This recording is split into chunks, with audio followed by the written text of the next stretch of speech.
হায়দার, পঞ্চগড়ে আজ তাপমাত্রা কত ডিগ্রি সেলসিয়াস, কেমন দেখছেন সকালের পরিস্থিতি? টিপু, আপনাকে শুভ সকাল। পঞ্চগড়ে আজ তাপমাত্রা নির্ণয় করা হয়েছে 12.6 ডিগ্রি সেলসিয়াস।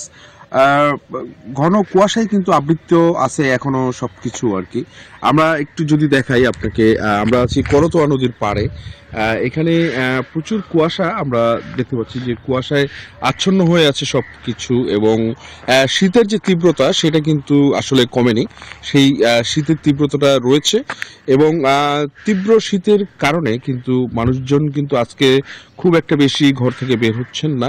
আমরা কিন্তু আজকে সূর্যের আভা এখনো লক্ষ্য করিনি। তো আবহাওয়া অফিস আমাদেরকে যেটা জানিয়েছে, যেহেতু এটা মাঘ মাস, এই মাঘ মাসের শীতের তীব্রতাটা কিন্তু আরো কিছুদিন চলবে, এবং সাধারণ মানুষকে কিন্তু তারা বলছেন যে সামনের দিকে আরো তীব্র শৈত্যপ্রবাহ এবং মাঝারি ধরনের শৈত্যপ্রবাহ কিন্তু বয়ে যেতে পারে। এবং আমরা হাসপাতাল সূত্রে যেটা জেনেছি, যে হাসপাতালে গত কয়েকদিন থেকে রোগীর সংখ্যা একটু কম হলেও কিন্তু এইটা বাড়তে পারে। এই জন্য চিকিৎসকরা কিন্তু সবাইকে পরামর্শ দিচ্ছেন সাবধানে থাকার জন্য এবং স্বাস্থ্যকর পরিবেশে নিজেদের রাখার জন্য। তো এই ছিল আমার কাছে সর্বশেষ। আমরা যাচ্ছি লালমনিরহাটে, সেখানে অপেক্ষা করছেন আমাদের সহকর্মী রবিউল হাসান। হাসান,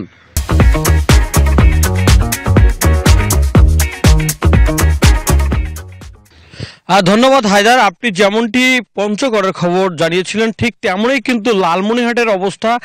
এখন পর্যন্ত কিন্তু সূর্যের মুখ দেখা মেলেনি এই লালমনিরহাটে। গোটা লালমনিরহাট জুড়ে রয়েছে কুয়াশা আচ্ছন্ন, এবং ঘন কুয়াশার কারণে কিন্তু মহাসড়কগুলোতে কিন্তু যানবাহনগুলো হেডলাইট জ্বালিয়ে চলাচল করেছে, এটি আমরা দেখেছি। এবং পাশাপাশি এই গ্রাম অঞ্চলে কিন্তু শীতের তীব্রতা বেশি রয়েছে, এবং পাশাপাশি এদিকে হাসপাতালগুলোতে কিন্তু রোগীর সংখ্যা বৃদ্ধি পাচ্ছে।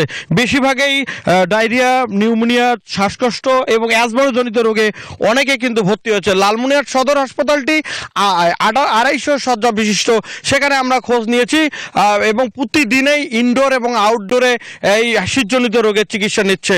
এদিকে এই তীব্র ঠান্ডার কারণে গ্রাম অঞ্চলের সাধারণ মানুষ, খেটে খাওয়া মানুষ কিন্তু অনেক কষ্টে রয়েছে। পাশাপাশি এই শীতে কিন্তু প্রয়োজন ছাড়া কেউ বাইর হয়নি, সাধারণত 9টা থেকে 10টার মধ্যে।